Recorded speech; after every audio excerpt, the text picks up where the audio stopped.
FD बेहतर या mutual fund, दोनों में डिफरेंस समझते हैं। एफडी आपको देती है एक सिक्योर रिटर्न, जो कि एक टाइम के लिए आप, जैसे आपने एक साल के लिए अगर उसको इन्वेस्ट किया है तो साल के बाद जो इन्होंने एक रिटर्न आपको बोली होती है आपको मिलता है वही वाला रिटर्न, और वो फ्लैट इंटरेस्ट होता है। जबकि अगर मैं बात करूं वही अगर आप पैसा इन्वेस्ट करते हैं म्यूचुअल फंड में तो आपको मिलता है कंपाउंडेड इंटरेस्ट।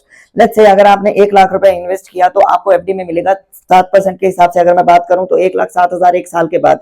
जबकि आपको पता होगा कि इन्फ्लेशन रेट हमारा 6 से 7% के बीच में रह रहा है, तो वो एक घाटे का सौदा हो जाता है। और उसके ऊपर जब भी आप विड्रॉ करते हैं या जब भी आपके पास मेच्योरिटी आती है आपको देना पड़ता है गवर्नमेंट को टैक्स। सेम वे में अगर मैं बात करूं म्यूचुअल फंड की बात करें तो म्यूचुअल फंड में अगर आपने जितना भी आप टाइम रखेंगे तो उसके ऊपर जितना भी आपका पैसा होता है उसके ऊपर आपको कंपाउंडेड इंटरेस्ट मिलता है। तो वो ओवरऑल अगर मैं बात करूं तो 13 से 14% की रिटर्न देता है।